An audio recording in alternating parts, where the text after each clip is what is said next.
Bismillah, Assalamualaikum warahmatullahi wabarakatuh. Alhamdulillah.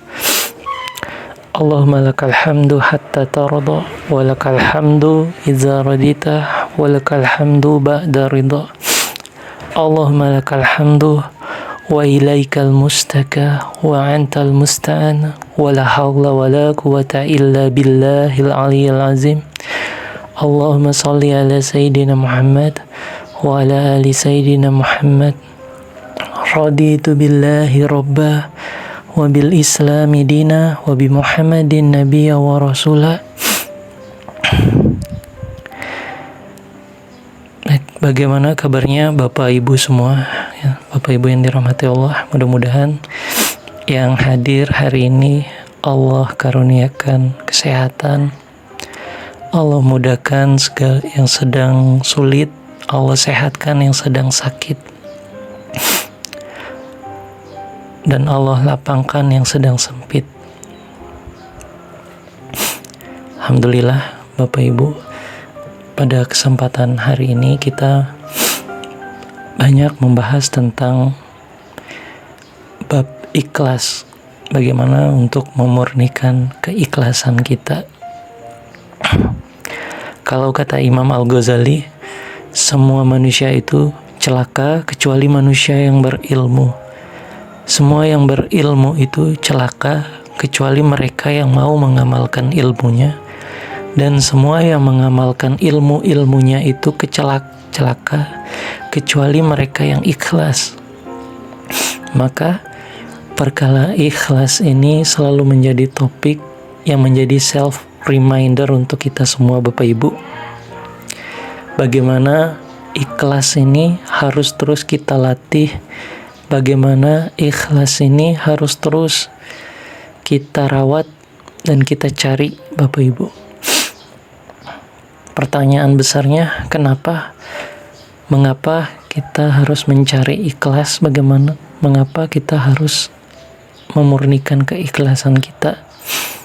Karena ikhlas itu perkara ibadah hati. Kalau kata Rasul Sallallahu Alaihi Wasallam, ibadah hati bisa lebih penting daripada ibadah zahir.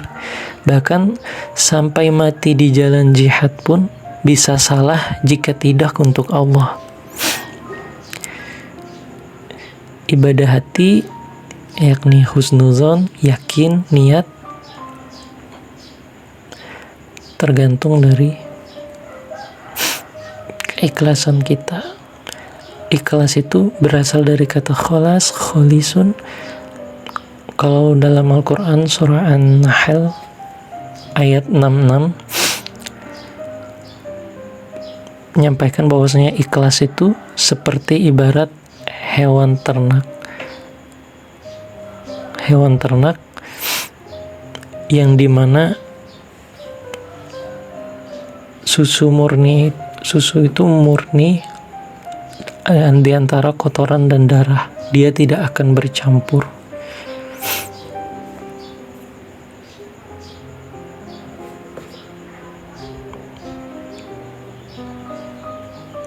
Ikhlas itu kholas, tuntas. Kita nggak mengharap apapun kecuali pada Allah, tanpa pamrih, tanpa ingin pujian, tanpa ingin harapan, ingin dihormati, ingin dihargai, segala hal yang ingin. Gak ada pengharapan apapun kecuali pada Allah. Ikhlas itu tentang upaya kita untuk menuntaskan, memurnikan, membersihkan dari apa-apa yang ada kecuali pada Allah. Putus segala pengharapan itu kecuali pada Allah. Sebagaimana dalam Al-Quran surah Al-Bayyinah yang Bapak Ibu mulai jadi sudah hafal semua ya. Wa ma umiru illa liya'budullaha mukhlishina lahuddin hunafa.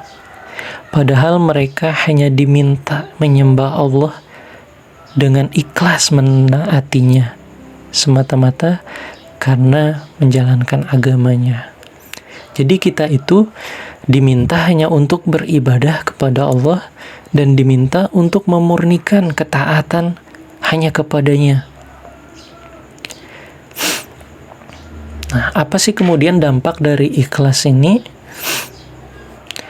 Efek dari ikhlas ini steady, passionate, peaceful.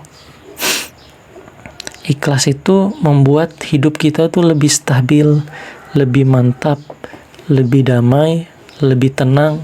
Karena di hati kita itu tidak melekat apa-apa itu kecuali pada Allah. Kalau kata para ulama, ada 3 elemen hati yang membentuk keikhlasan yang sempurna. Dan ini yang harus kita terus jaga, ketiga elemen ini, agar selalu dapat kemurnian dari keikhlasan tersebut. Nah, adapun 3 rukun hati itu, yang pertama mahabbah atau cinta, kemudian yang kedua itu roja atau harap, dan yang ketiga itu khauf atau takut, kecemasan. Ini yang harus tetap kita rawat, dan ini yang harus tetap kita jaga. Nah, substansi dari 3 ungkapan hati ini tertuang dan dibacakan selama minimal wajib 17 kali sehari, yakni dalam Al-Quran surah Al-Fatihah.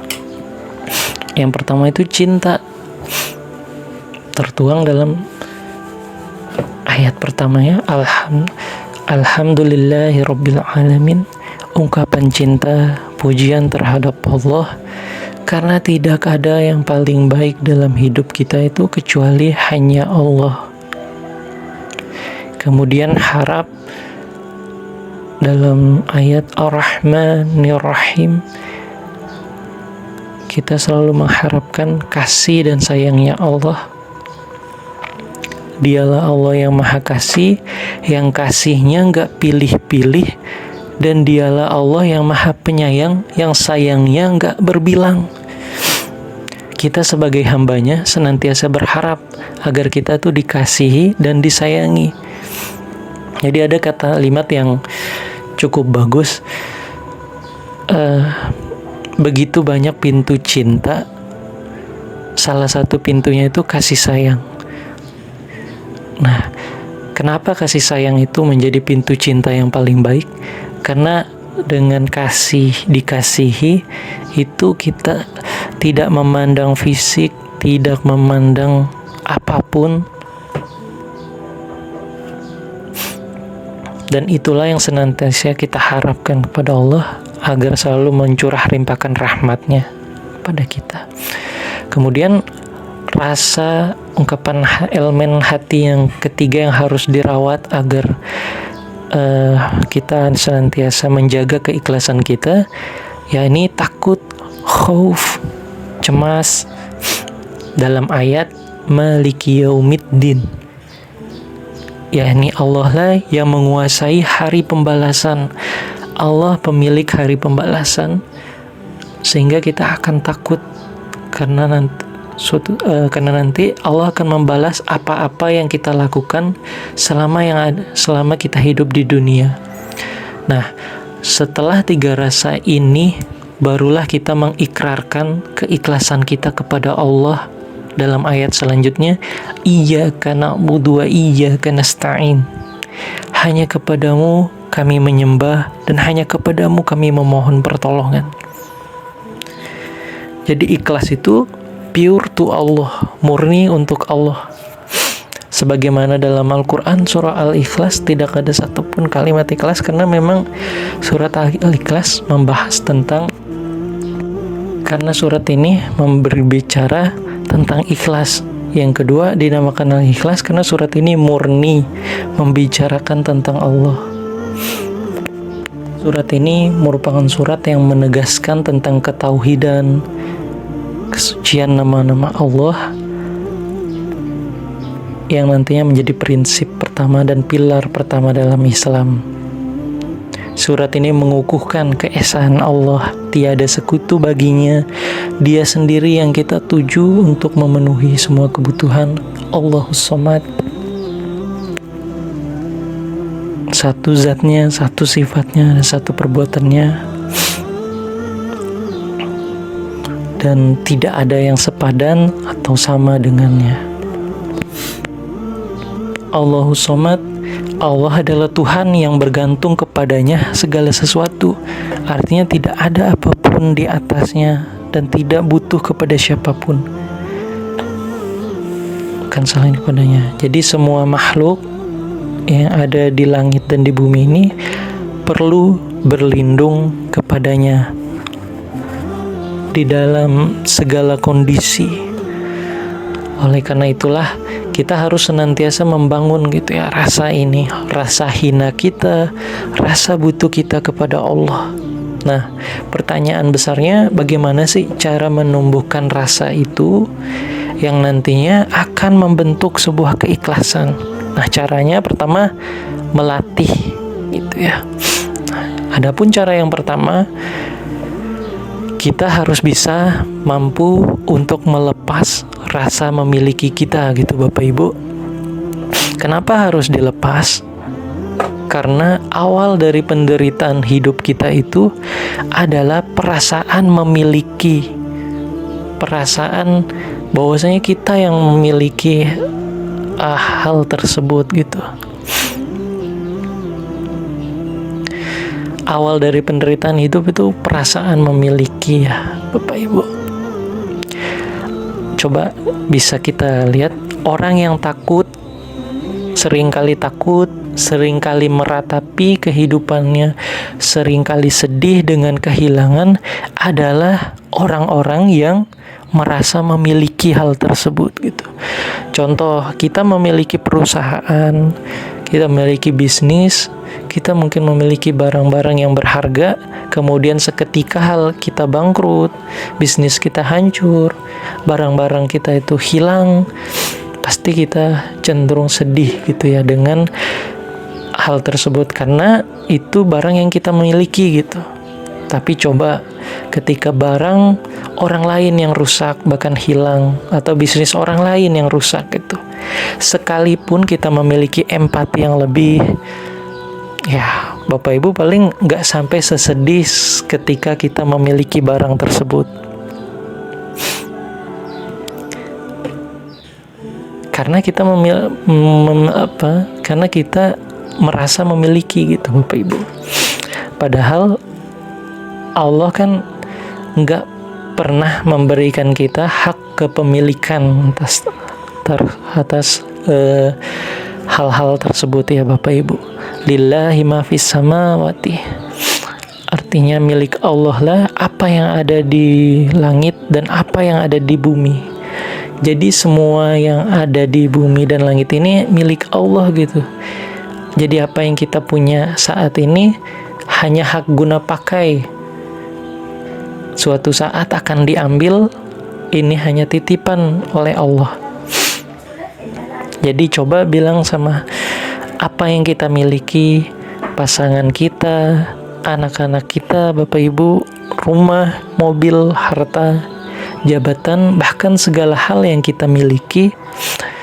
Wahai dunia, suatu hari nanti aku akan meninggalkanmu atau kamu yang akan meninggalkanku. Maka tidak akan kubiarkan kamu merenggut perasaanku terlalu dalam dan merembut perhatianku terlalu jauh. Karena ketika kita memiliki, itu adalah awal dari penderitaan. Ketika kita merasa memiliki, awal dari kemelekatan. Maka dari itu, frame yang awal kita seringkali salah sudut pandang kalimat innalillahi wa inna ilaihi rajiun, itu frame kehidupan gitu ya Bapak Ibu, agar kita itu selalu kembali gitu kepada Allah. Nah, sama pasangan gitu juga, pastikan selalu muncul cinta 3 arah gitu. Seperti apa? Pastikan harus ada Allah dalam rumah tangga kita di situ. Kalau cinta 2 arah, pasti akan membuat hidup kita tuh lelah. Cinta 2 arah seolah kita menghilangkan, melepaskan peran Allah di situ, termasuk dalam hubungan rumah tangga. Nah, kalau cinta 3 arah yang kita bangun dalam rumah tangga kita Bapak Ibu, segala sesuatu yang kita berikan ke pasangan kita, ke anak kita kita selalu berharap ini tuh untuk Allah. Rumah tangga yang kita bangun tuh agar Allah ridho. Jadi ketika Allah ambil sebagian bahkan sepenuhnya, kita nggak sakit, kita nggak kecewa, kita nggak sedih. Nah, di antara yang membuat rasa memiliki itu salah satunya karena kemelekatan terhadap sesuatu, di mana kita menggenggam sesuatu itu terlalu erat. Menggenggam sesuatu dengan terlalu erat. Jadi kita terlalu melekat, menggenggam hal yang katanya itu milik kita dengan begitu erat gitu. Jadi ketika melekat itu ke diri kita, ke batin kita,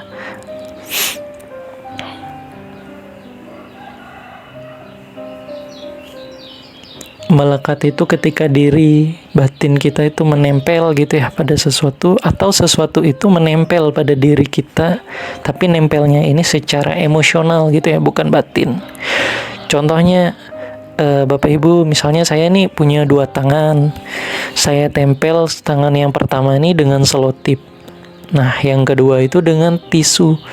Coba kemudian tiba-tiba ditarik, ketika melekat sekali selotip yang kita tempel di tangan yang pertama itu, ketika tiba-tiba ditarik tuh sakit banget gitu, bulu-bulunya sampai lepas gitu. Jadi karena terlalu merekat sehingga sakit. Nah begitulah analogi kemelekatan, kepemilikan gitu ya. Ketika kita menempel terlalu dalam, harapan kita, kepemilikan terhadap sesuatu, keinginan terhadap sesuatu, ketika tidak terwujud dan terlalu melekat, ini pasti sangat sakit banget gitu. Karena kita tuh terlalu menggenggam erat. Makanya satu-satunya kemelekatan yang menenteramkan hati, mendamaikan hati kita, membahagiakan hati kita itu, satu-satunya yaitu melekatkan hati kita itu kepada Allah gitu. Allah tuh nggak mungkin meninggalkan kita, Allah tuh selalu hadir. Tapi kitanya yang tidak datang. Dalam sebuah riwayat, Allah tuh turun ke bumi dalam 1/3 malam, tapi kadang kita yang tidak hadir. Jadi begitu ketika melekat terlalu dalam, itu yang membuat kita menderita. Kemelekatan terhadap dunia, pengen hidup selamanya, nggak mengharapkan akhirat. Nah, orang-orang seperti ini Bapak Ibu, ketika sakaratul maut, itu sakitnya tuh luar biasa banget. Karena ruhnya itu menyengkram jasadnya, karena dia tuh nggak mau ke akhirat. Ruhnya ingin dia itu selamanya di dunia. Jadi cinta dunia itu dampaknya itu seperti itu Bapak Ibu. Allah. Kita mungkin teman-teman yang pernah haji, umroh, dulu pernah ihram gitu ya. Nah, hikmah ihram itu kita dilatih untuk meninggalkan dunia sebelum kita menunggal dunia gitu. Ketika lepas semuanya, kita nggak datang bawa apa-apa gitu. Dan pulang pun nggak bawa apa-apa, hanya sehelai kain yang kita bawa, hanya amal-amal kita. Mau presiden, mau menteri, mau pejabat-pejabat tinggi pun tetap sama saat ihram, hanya sehelai kain yang dibawa. Nah, itu kita dilatih agar kita itu meninggalkan apa-apa yang ada di dunia itu. Sehingga akan muncul rasa humble confidence. Merasa selalu butuh, merasa selalu terhubung, bahwasanya semua ini tuh milik Allah. Kalau kata para ulama, puncak ma'rifat seorang hamba itu ketika mereka tidak merasa tidak memiliki apa-apa gitu. Merasa selalu fakir, merasa selalu hina, merasa selalu butuh. Sehingga kita jadi orang yang humble confidence gitu sama Allah. Nah, kemudian latihan keduanya itu minimal tuh memurnikan tujuan. kita harus yakin gitu ya, tujuan kita tuh hidup di dunia itu untuk apa. Manisnya iman, manisnya amal yang kita rasa itu akan terasa ketika telah putus segala pengharapan kita di hati kita itu kepada selain Allah gitu.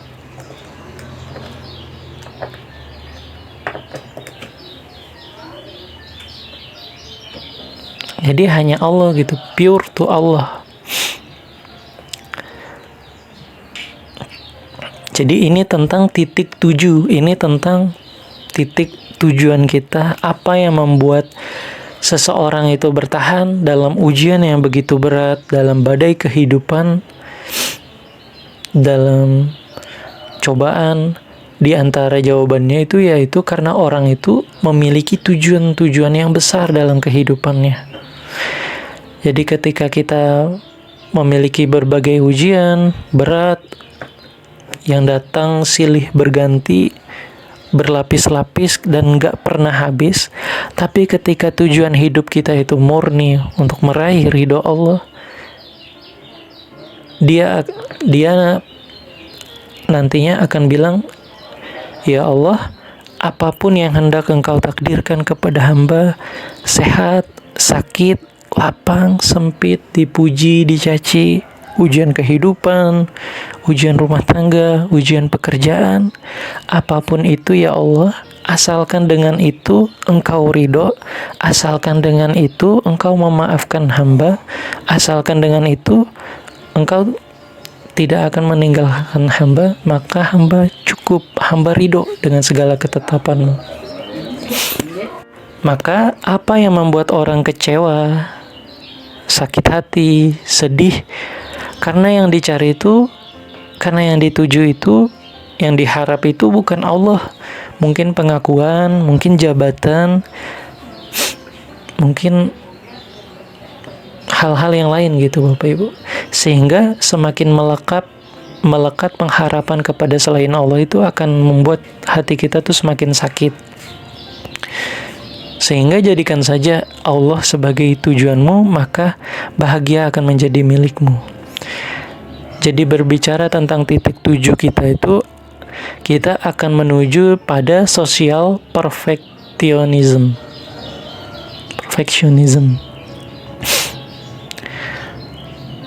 Nah, orang yang social perfectionism ini ialah orang-orang yang selalu sibuk, selalu riuh dengan penilaian-penilaian orang gitu. Nah, menurut beberapa riset, ternyata Bapak Ibu yang paling bikin orang gak bahagia itu bukan miskin, bukan kaya, bukan popularitas, bukan jabatan, tapi yang membuat orang gak bahagia itu karena terlalu memikirkan apa yang dipikirkan orang lain tentang dirinya gitu. Apa kata orang ke depannya, apa sih nanti dampak orang. Nah, jadi itulah yang namanya social perfectionism. Bahkan dalam beberapa penelitian, apa yang membuat orang ingin bunuh diri itu, yakni paling banyak karena terlalu sibuk dengan pandangan orang lain terhadap dirinya. Padahal itu ilusi gitu ya Bapak Ibu, belum tentu benar pandangan orang lain itu tentang dirinya. Tapi kita yang selalu repot, dia yang selalu repot dengan pikirannya sendiri. Sehingga ketika kita sibuk dengan penilaian orang lain, itu jadi mabuk manusia gitu ya. Sibuk memperindah topeng di hadapan manusia, tapi melupakan hakikat diri di hadapan Allah Subhanahu wa Ta'ala. Nah, jadi penting kadang kita itu berlatih sembunyi sesekali. Jangan pengen selalu diketahui orang lain tentang kelebihan kita, tentang keistimewaan kita. Karena Bapak Ibu, ketika kita ngobrol gitu ya, nimbrung sama teman-teman, kolega, kadang tuh kita itu pengen banget diketahui orang. Ini loh saya, ini saya punya kemampuan ini, saya pernah kesini. Padahal tuh ada ruang khusus, ada tempat khusus untuk kita ngobrol seperti itu. Misalnya di interview kerja. Jadi kan memang harus menonjolkan diri kita gitu ya. Di seminar, karena untuk mempengaruhi audiens. Makanya kita harus selalu membangun rasa hina kita, membangun rasa butuh kita di hadapan Allah. Nah, coba sekali-sekali self-reflection, refleksi diri kita, pejamkan mata kita, tanya pada hati kita masing-masing, Bapak Ibu. Apa kabar hati? Wahai hatiku, apakah Allah yang engkau cari? Apakah yang engkau kejar capek-capek? Apa yang sedang engkau perjuangkan? Apa yang siang malam engkau pikirkan? Apa yang tiap hari menghiasi fikirmu, lisanmu? Apakah Allah yang kita tuju? Coba teman-teman, Bapak Ibu tanyakan pada diri sendiri. Apa yang saat ini melekat pada diri kita? Apa yang saat ini kita genggam terlalu erat? Nyari apa gitu selama ini? Mudah-mudahan benar-benar Allah yang kita cari. Nah, dengan refleksi diri seperti ini, kalau bisa tuh setiap hari minimal ba'da sholat atau kapanpun gitu ya, tafakur. Setelah kita mampu memurnikan tujuan kita,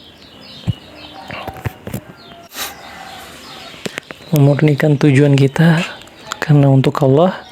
Karena dalam hadis disampaikan, barang siapa mangkanatid dunya hammahu faja'alahu faqrahu alaihi amroh.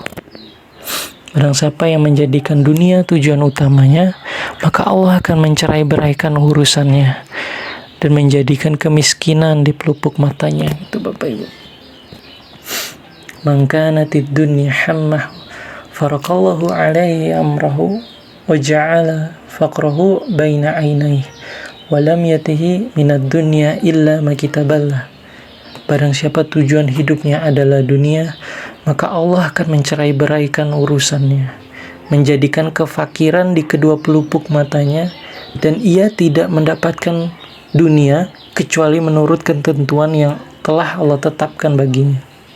Namun wa man kanatil akhiratu niyata, barang siapa yang niatnya tujuan hidupnya adalah negeri akhirat, jama'allahu amrah wa ja'ala ginahu fi qalbi wa atathu dunya wa hiya ragimah. Nah, jadi ketika tujuan hidup kita akhirat, tujuan kita hidup kita itu Allah, Bapak Ibu, Allah akan mengumpulkan urusan kita, menjadikan kekayaan di hati kita, ghinahu fi qalbi, dan Allah pada akhirnya akan menjadikan dunia itu mendatangi kita itu dalam keadaan hina gitu. Bahkan dunia yang datang keadaan kita dalam keadaan hina, tidak bernilai begitu pun di mata kita gitu. Ketika tujuan kita itu murni untuk Allah.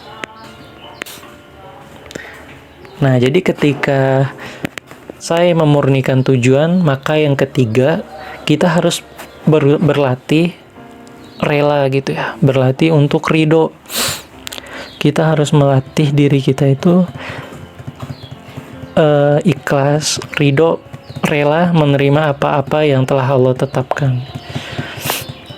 Jadi banyak orang seringkali lupa hadiah yang paling indah Bapak Ibu yang Allah kasih di dunia itu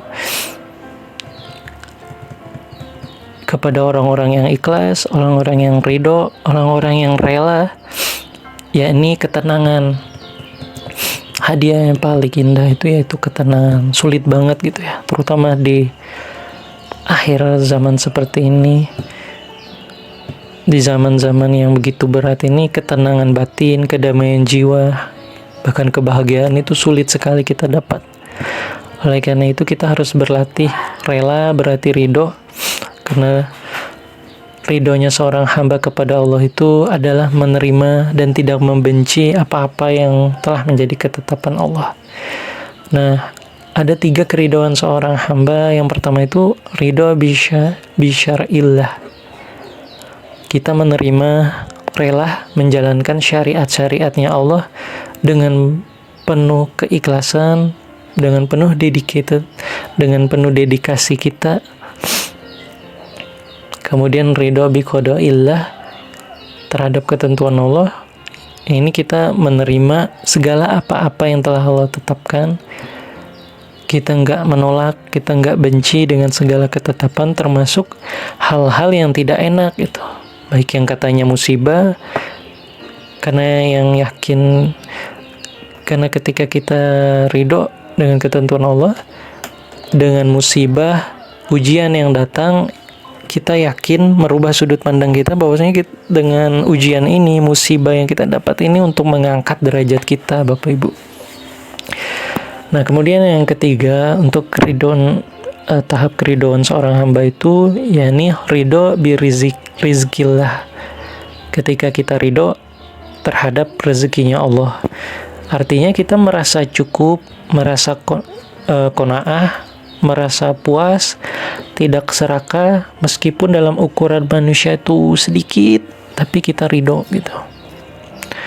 Dan nanti Allah memanggil hambanya yang seperti ini itu di akhir hayatnya, ya Tuhan nafsul mutmainnah, irji ila rabbiki radiyatan mardiyah fadkhuli fi ibadi wadkhuli jannati. Jiwa-jiwa yang tenang, kembalilah kepada Tuhanmu dengan hati yang ridho dan diridhoinya. Itu orang-orang yang ridho dengan segala ketetapan yang Allah kasih. Kata Allah, masuklah ke dalam golongan-golongan hamba-hambaku dan masuklah ke dalam surgaku. Nah, pertanyaan besarnya gimana sih seseorang itu bisa ridho, Bapak Ibu? Nah, coba bisa dijawab.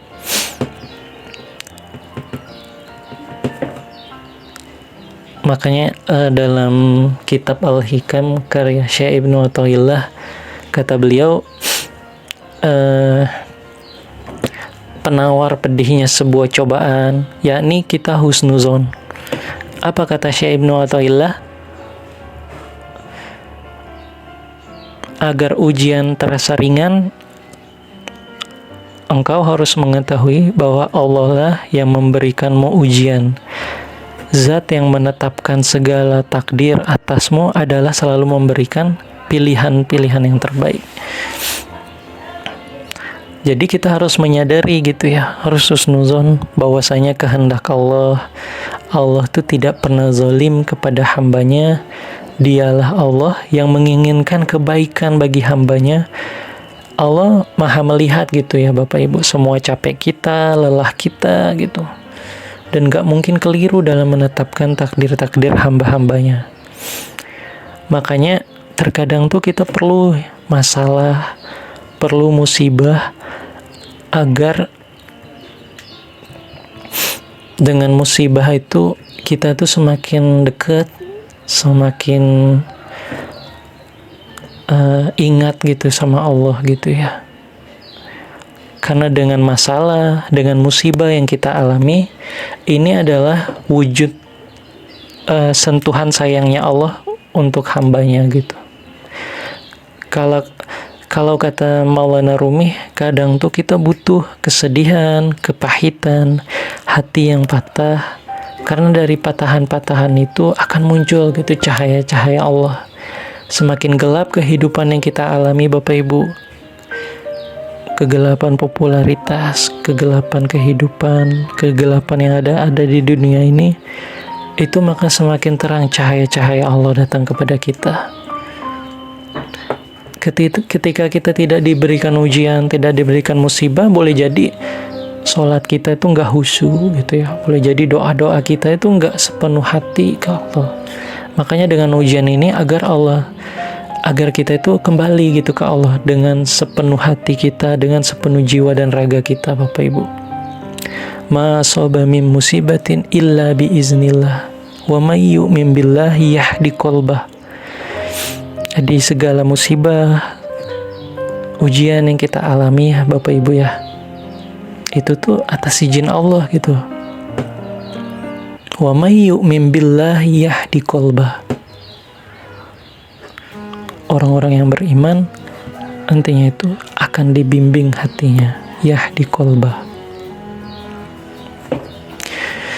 Makanya udah dengan begini, mental begini ya Bapak Ibu, kita akan selalu yakin. Kalau kata Syekh Ibnu Athaillah, Udah istirahatkan hati-hati kita itu untuk hal-hal yang sebetulnya udah dalam pengaturan Allah. Jadi kadang kita tuh terlalu sibuk dengan takdir. Padahal dulu kita belajar ya Bapak Ibu, yang namanya ada takdir mubram, ada takdir mu'allak, ada takdir yang memang nggak bisa kita rubah, dan itu bukan kendali kita gitu Bapak Ibu. Nah, kata Syekh Ibnu Athaillah itu, istirahatkan hati-hati kita itu untuk hal-hal yang sebetulnya bukan dalam kendali kita, bukan dalam takdir-takdir kita gitu. Kita meyakini qada dan qadar gitu. Jadi istirahatkan hati kita untuk hal-hal yang sebetulnya itu bukan dalam kendali kita, fokus yang ada di dalam kendali kita. Jadi udah di situ aja ranah kita gitu. Tugas kita tuh apa? Tugas kita berdoa dengan sepenuh rasa, sepenuh jiwa, beribadah dengan sepenuh hati kita, dan itu dibingkai dengan keberserahan gitu kepada Allah. Fa'iza azamta fatawakkal Allah. Kekuatan tekad-tekad kita, kekuatan himmah kita, ikhtiar kita itu nggak mungkin mengoyak tirai-tirai dinding-dinding takdir Allah gitu. Jadi kita harus meyakini adanya ada hal-hal yang sebetulnya dalam kendalinya Allah, dan itu bukan tanggung jawab kita untuk hal itu. Jadi kembali lagi, agar kita itu selalu memurnikan tujuan kita, menjaga, berlatih gitu ya, untuk senantiasa menjadi pribadi yang ikhlas.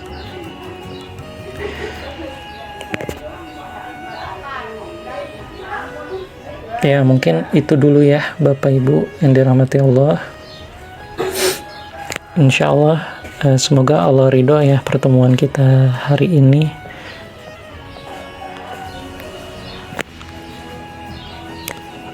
Sekian dari kami, mohon maaf atas segala hilaf. Subhanakallahumma wa bihamdika asyhadu an la ilaha illa anta astaghfiruka wa atubu ilaik. Wassalamualaikum warahmatullahi wabarakatuh.